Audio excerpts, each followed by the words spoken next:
Oops.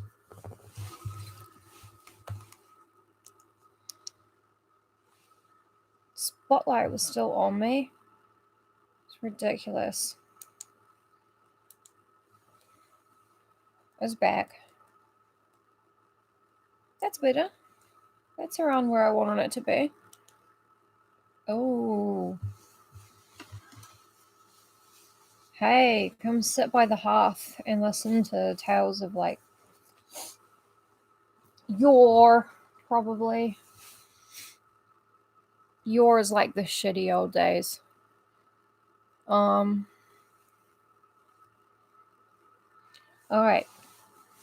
We're all in some kind of fucking castle.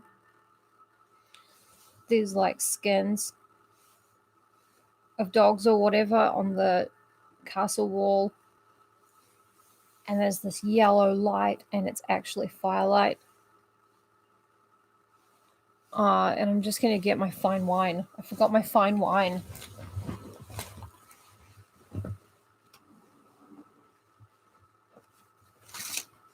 Listen to the gentle hum of the dogs.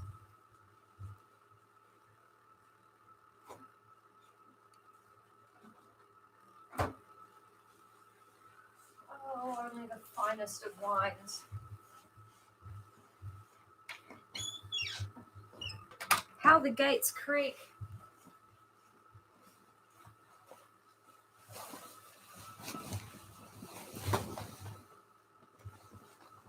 I was falling asleep, but then I remembered Bro Beowulf, and I created this castle for us, as you see by the fine dog pelts. You cannot reach the skins. The Queen's honor guard of tiny panthers opens a keg of fine wine. Will you try it, sir? They ask. Without asking, they start, like, kind of throwing wine at you. I think they're throwing it near your mouth, but you're not sure. It's your passive perception. Hello, everybody. I am being a fancy lady. Hi, Evelyn. This is, I like to call this look, Megan Targaryen got given a pearl headband, realized it didn't work on white hair, and dyed her hair in some, like, sage and walnut shells and stuff she found. It's still very... Alright. We're gonna read Bro Beowulf. Is anyone in chat not familiar with what Bro Beowulf, like, what it is? Because I'm not going to explain it very well, but I am going to just read it. The gentle hum of the dogs. The crackle of the castle fire. The complaining of all the people who are here who want, like, to be a duke or whatever, and are doing Shakespeare things in a corner. The atmosphere is set. Okay, well, Bro Beowulf, there's a new translation that starts off, Bro.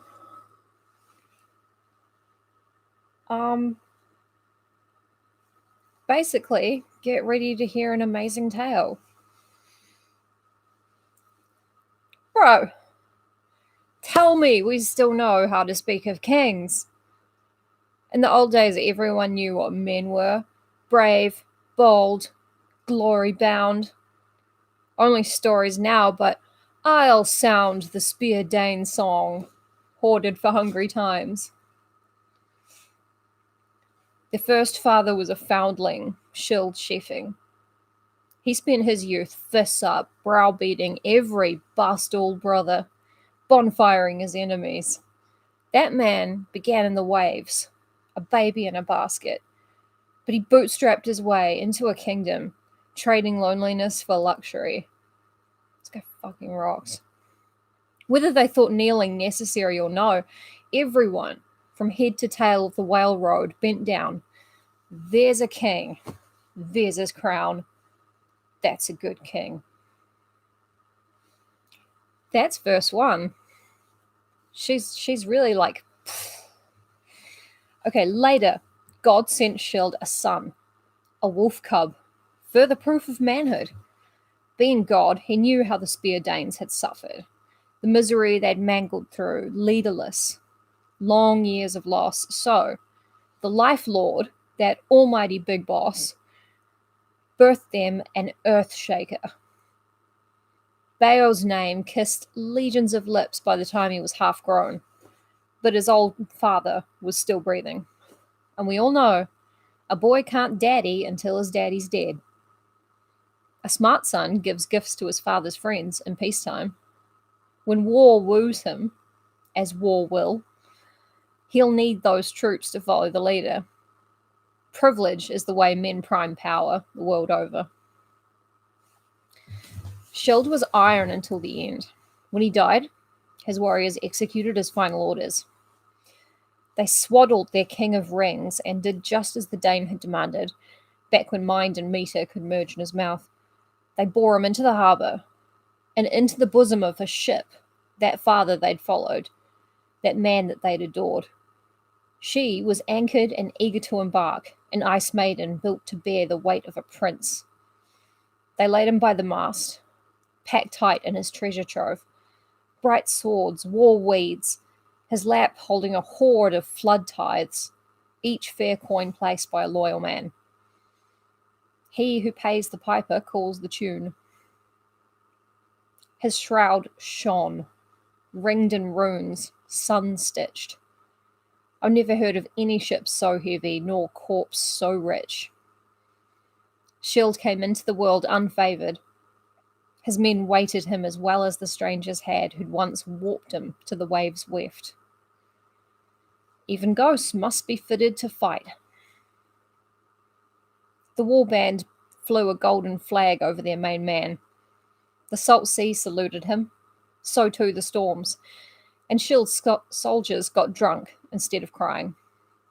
They mourned the way men do. No man knows, not me, not you, who hauled Scyld's hoard to shore, but the poor are plentiful, and somebody got lucky. Finally, Beowulf rolled into righteous rule, daddying for decades after his own daddy died. At last, though, it was his turn for erasure. His son, the half-Dane, ran roughshod, smothering his father's story with his own. He rose in the realm and became a famous warlord, fighting ferociously dawn to dusk, fathering his own horde of 4, heirs marching into the world in this order: Hrothgar, Hrothgar, Halgar, and I heard he handclasped his daughter, her name's a blur, to Onela. Tender, she rendered that battle Swede happy in fucking, where before he'd only been happy in fighting. Such a beautiful thing. War will woo. Sometimes a battle Swede becomes happy in fucking when he thought he'd only be happy in fighting, and that's just so beautiful. War was the wife Hrothgar wed first. Battles won, treasures taken. Admirers and kin heard of his fight fortune and flanked him in force. Strong boys grow into stronger men, and when Hrothgar had an army, his hopes turned a hall to home them, a house to espouse his faithful. More than just a mead hall, a world's wonder, 8th of 7. When it was done, he swore he'd load lighten, unhand everything he'd won, worn and owned, pass to his posse all God's gifts, save lives and land. He'd keep the kingdom, of course. What's up, Danny? Hey, Nick. It is romantic. Hrothgar, he gave far-reaching orders. Carpets, carpentry, walls and gables, tables for seating a clan, rare gifts plated like rare meat, all for his men. So it rose, a greater hall than any other. Hrothgar filled it, blood brother by blood brother, and named it Heorot.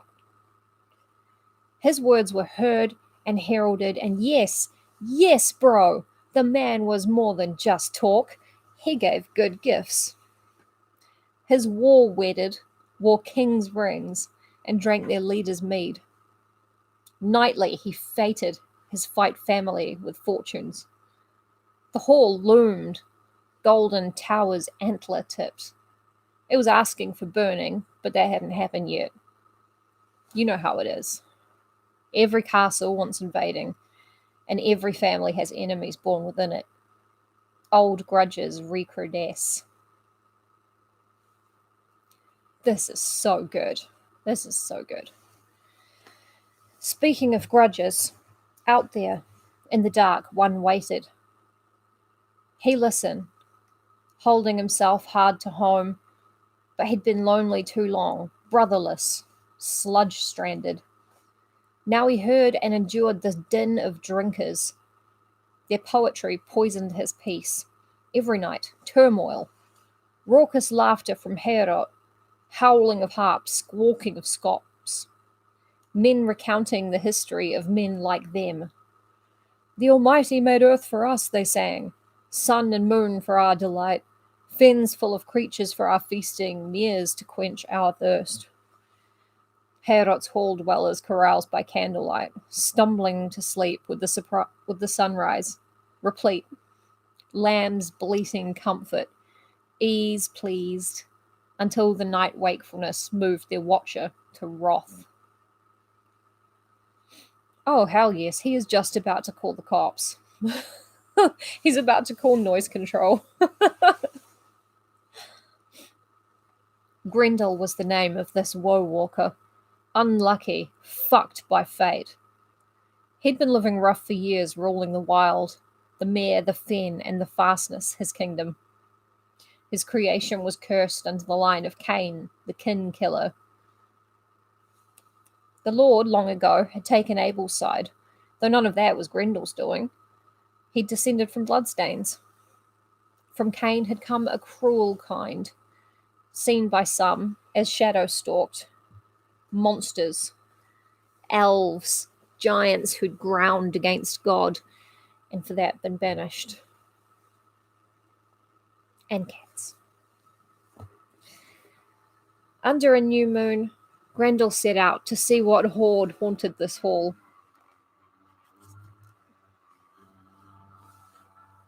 Can you be in the video too if we push it back a little bit? Be careful, Flora.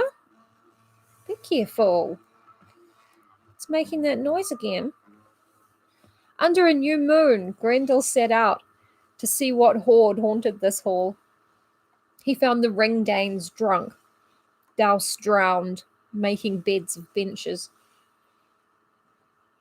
They were mead medicated, untroubled by pain, their sleep untainted by sorrow. Grendel hurt, and so he hunted. This stranger taught the Danes about time.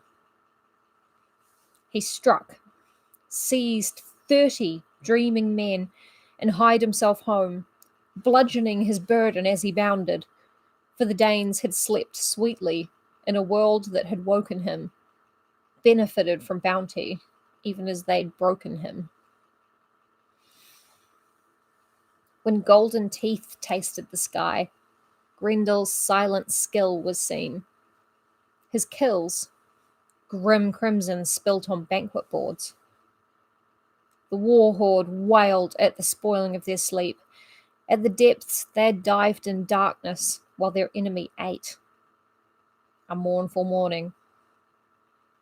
Their leader sat at his plate, old overnight, impotent at this ingress.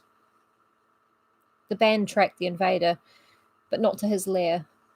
They had prayers to call out and pains to bear.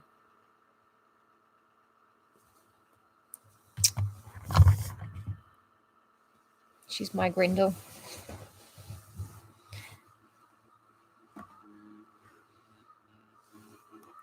It's making that noise again.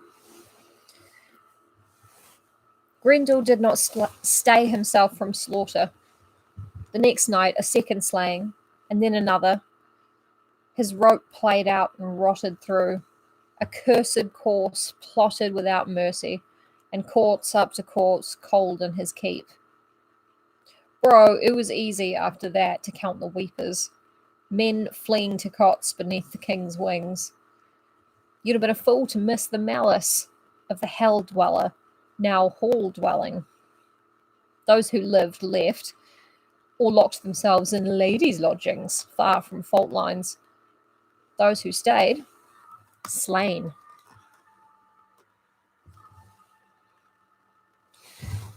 For 12 snow seasons, Grendel reigned over evening.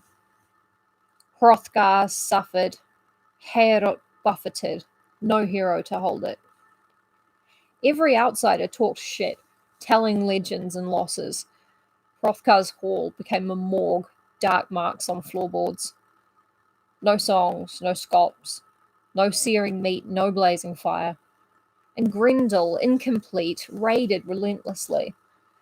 Dude, this was what they call our blood feud. A war that tore a hole through the hearts of the Danes. Grendel was broken and would not brook peace, desist in dealing deaths, or die himself. He had no use for stealth. He came near nightly and never negotiated. The old councillors knew better than to expect a settlement in silver from him. Ringless Grendel's fingers, kingless his country. Be it wizened vizier or beardless boy, he hunted them across foggy moors, an owl misdiving for mice, grist grinding their tails in his teeth. A Hellion's home is anywhere good men fear to tread. Who knows the dread this marauder mapped?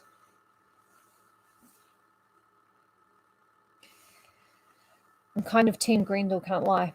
Grendel, enemy to everyone, waged his war without an army, lonesome as he lapped the luxurious lengths of Heorot.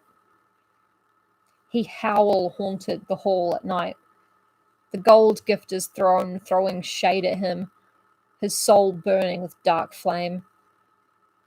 He couldn't touch the treasure or tame his yearning, for he'd been spurned by God. Times were hard for the Prince of the Scyldings, too. Hearts shattered, battered spirits spent. Men came to advise, bringing pithy plots and plans to arrest Hrothgar's awful guest. They bent themselves to idols and offered up their own spells that a soul slayer might suddenly show up and save them. That was their nature, these heathens, hoping at the wrong heavens, remembering hell, but nothing else. They knew no true lord, no god, no master. They too were cursed, yet thought themselves clear. Bro, let me say how fucked they were. In times of worst woe, throwing themselves on luck rather than faith. Firewalkers, swearing their feet uncharred while smoke stepping. Why not face the boss and at death seek salves, not scars?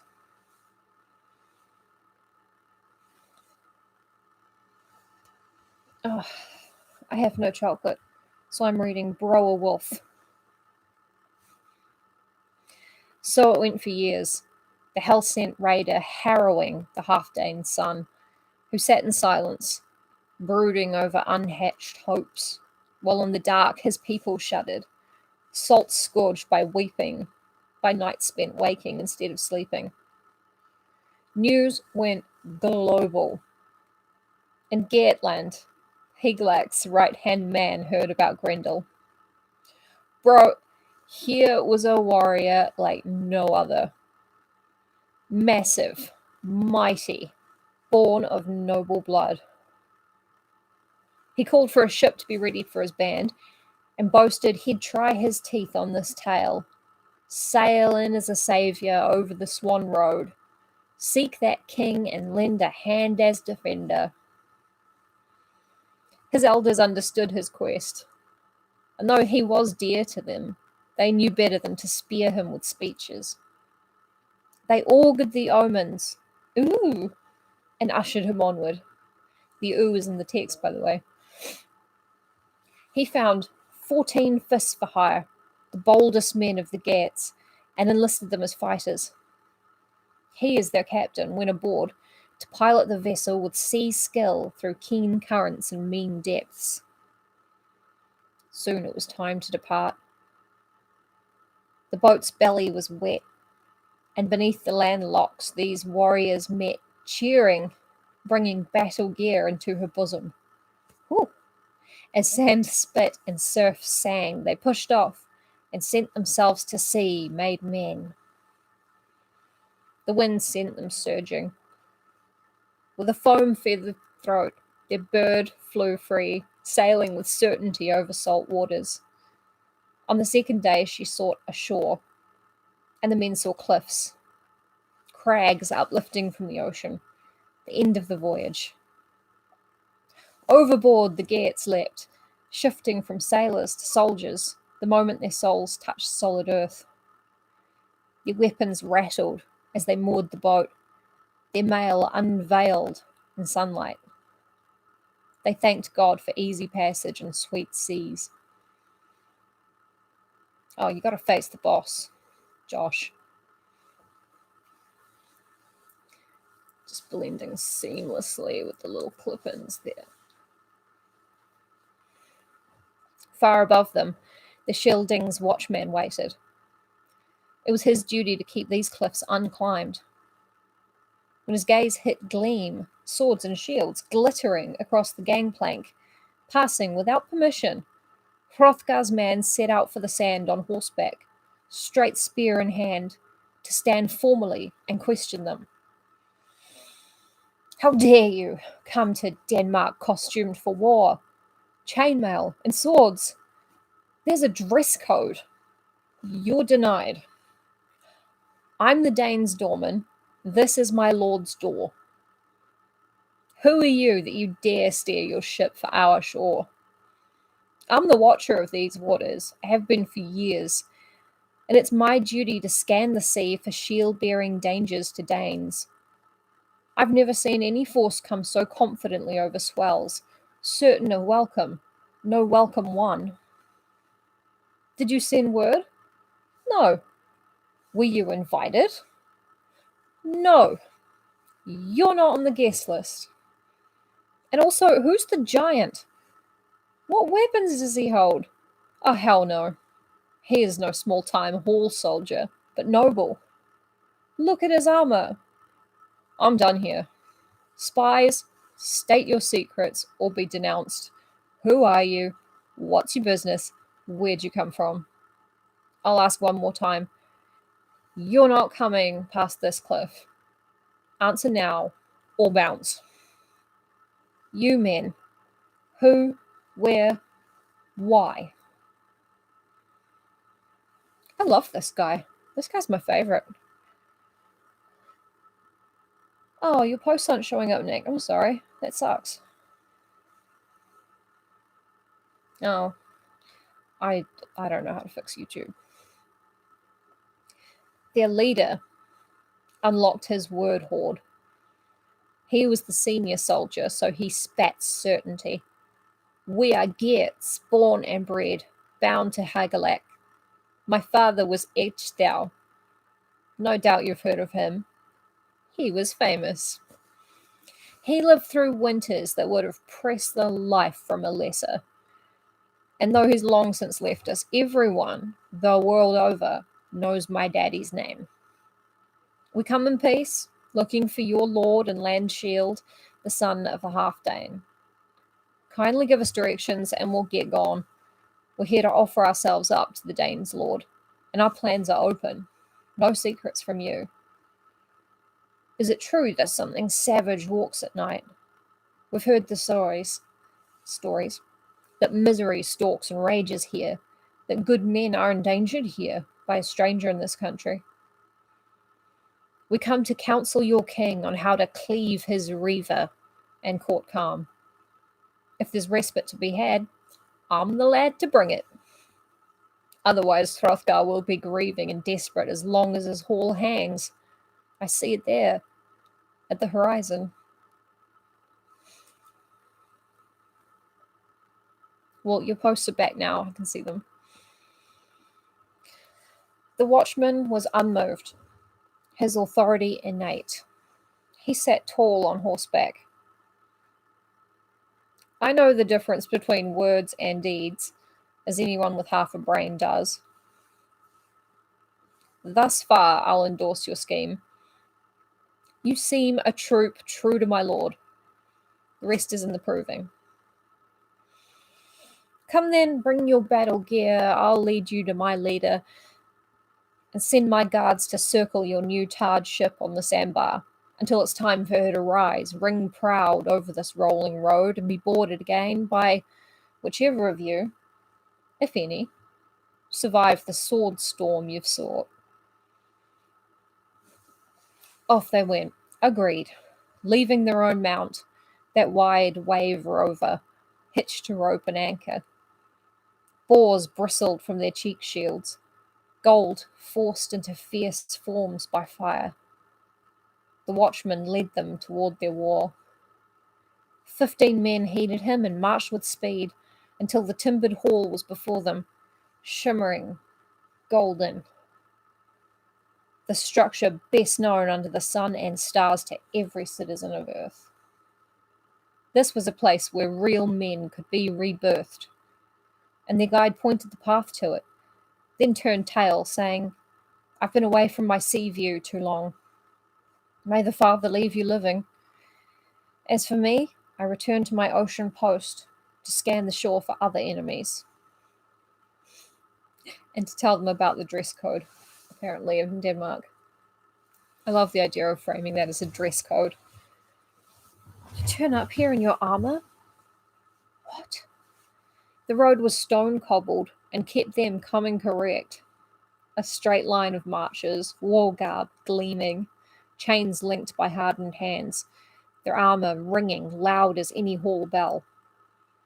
By the time they arrived in Herod, dressed for demons, they were sagging, sea-stung.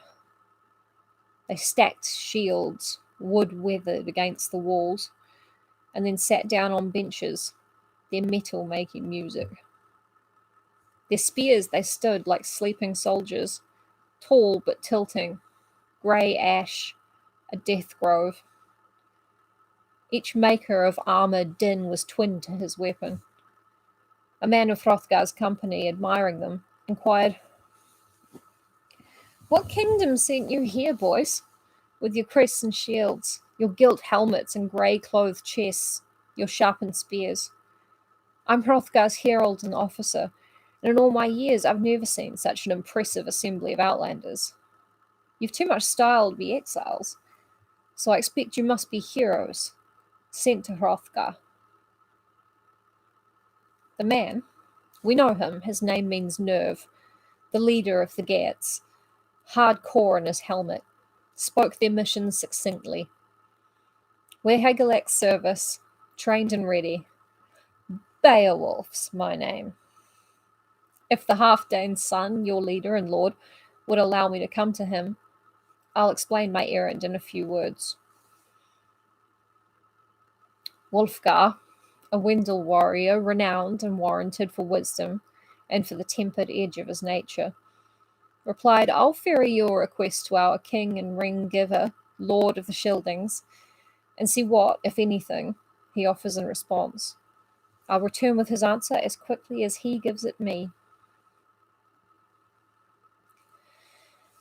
He went with haste to Hrothgar's throne. The old man was grey, huddled in pain with his retainers. Bold Wulfgar stood submissive at his shoulder. He knew the score. He whispered the matter to his lord. Geatlanders have come ashore, sea sullied from their long sail. Their captain and compeller is called Beowulf, and he petitions for words with you. Hrothgar, most generous, don't deny them. They're well dressed, thus well born, and thus worthy. And the man who led them here, he looked so right. His chest broad in girth, his armour blazing, bright, blatantly of noble birth.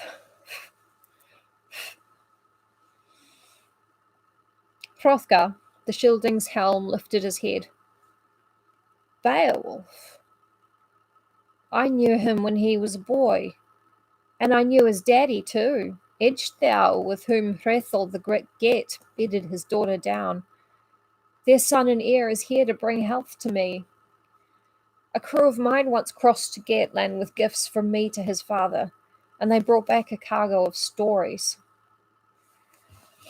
Oh, he looks like the best Hemsworth.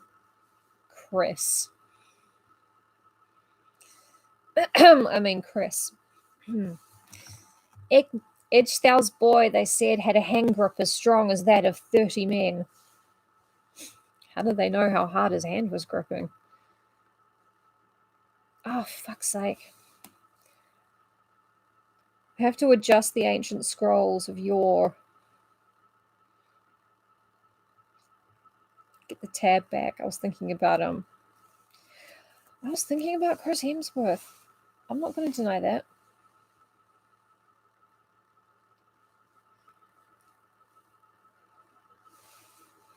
And that's your fault, Evelyn. You did this.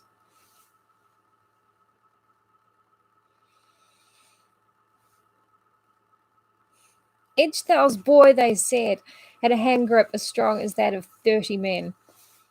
I'm going to tip my phone upside down so my ancient scroll from my ancient castle in my ancient hand, my ancient eyes looking at it. I'm going to turn it anciently upside down so I don't press the ancient back button. As for his band of Geats, hurry, let them in. Holy, how good is God! A hero's been sent here by heaven to defend the Danes from Grendel. At least that's what I hope he's come to do. If he relieves the pressure on our paradise, I'll pay him in gold. Go back before he comes to his senses and runs. Bid him appear before his father's friend. He's more than welcome here in Denmark.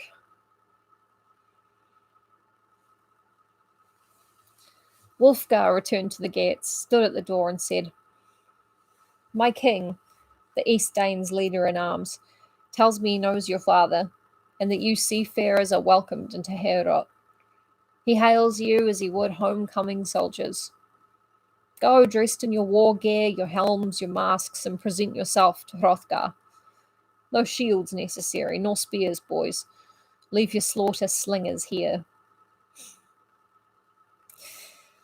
Beowulf arose, and around him rose his armoured army, though some stayed to guard the war horde by request. They hastened behind their leader through Heorot's radiance. Their battle-bringer stood before the fire, glowing, and considered his words. His chainmail, the myth-protecting work of a smith, links netted to one another for war glory. His helmet made him look harder, so he spoke from beneath it. My respects to Hrothgar. I'm a kinsman of Hygelac. I've pronounced it differently every time I've said it. And over the years, no boast, I've been known for my promise and prowess. I heard tell of Grendel from sailors. Seriously, the whole world knows the story, swapped and sworn of Heorot Hall's early curfew. How every night you surrender to silence when the sun sprints out of heaven, leaving the celestial dome dark. Every elder knew I was the man for you, and blessed in my quest, King Hrothgar, because where I'm from, I'm the strongest, and the boldest, and the bravest, and the best. Yes! I mean, I may have bathed in the blood of beasts, netted 5 foul ogres at once, smashed my way into a troll den and come out swinging, gone skinny dipping in a sleeping sea and made sashimi of some sea monsters. Anyone who fucks with the Geats, bro, they have to fuck with me. They're asking for it, and I deal them death. Now I want to test my mettle on Grendel. Best him. A match for man and to meat. Just us two, hand to hand. Sweet. Let me ask one thing, though. King of the bright Danes, friend of men, dire defender against the dark, he who knows what it means to fight, Trust me on this. Don't refuse my humble request. We come a long way, me and my men, to conquer your curse and cleanse Herod. This task should be ours, and ours alone, as discussed. I'm told your pest mocks metal. In that case, I'll make my man Hygelak proud, his fame fiercer. Your boy will enshroud his blade and fight with fingers and nails. No sword, no shield, no safety net, nothing but my grip, a hand-clasp battle to the death. When we see who wins, we'll know who's got God's favour. If it's Grendel, I'll be a mere chapter in his gory story. He'll feast on Geats, ripping my men limb from limb, and I won't be there to protect them. I'll be dead too, cheekbones chewed and face forgotten. My body dragged to his lair he'll fare alone on my severed head, make a banquet of my flesh. He and I, alone again, naturally. Don't cry for this broken boy. Don't lay out what's left of me. If warfare revokes my pass to Earth's kingdom, just send this mail shirt made by Wayland, willed to me by my grandfather Hrethel, to Hygelak. Horrors happen. I'm grown. I know it. Bro, fate can fuck you up. This is incredible. This is so, so good. Nick, I love this too. Absolutely. He's really been thinking about this whole severed head scenario, being eaten by Grendel in a cave, with specifically his face being chewed off, and it's kind of psychologically interesting.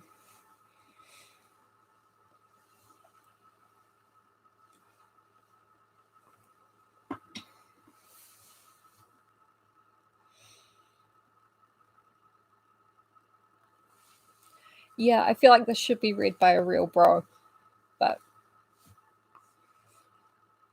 Hrothgar, the Shielding's own skull protector, had some things to say. Beowulf, I count you a favoured fight friend now. Your father? I know him from a feud, which he began by killing Hertholaf. That too hand to hand. And Hertholaf was a wolfing, so that shit couldn't stand. Your father's country wouldn't keep him. They threw him out, and he set sail oversea to me. I was a young king of the Danes then, hauling up a hoard of treasure that ladder's rungs burnt beneath me. My brother Herogar had died, and he was the firstborn, the better. I was the lesser brother, but it didn't matter. I fixed your father's feud with fistfuls of old gold, my treasure shipped to stop his country's wound. Each the owl owed me allegiance ever after. Oh, it hurts my head that the world knows of my grief, of Herod's heartbreaker. Is there laughter in far-off places, at me and at my men? I'm humiliated. My whole force has bent to Grendel's greed, and I'm short of saviours, bleeding the brave, feeding them to fate. God-given ground not to heroes, but to this 12-winter shit season. And yet, over and over, when golden mead was pouring, warriors swore their safety was nothing compared to Herod's. They'd sleep with swords with certainty, but when the sun rose, slaughter. Benches bloody, no sign of those brave soldiers. The floor a pool, where once it was a playground for poets. It's all written in red.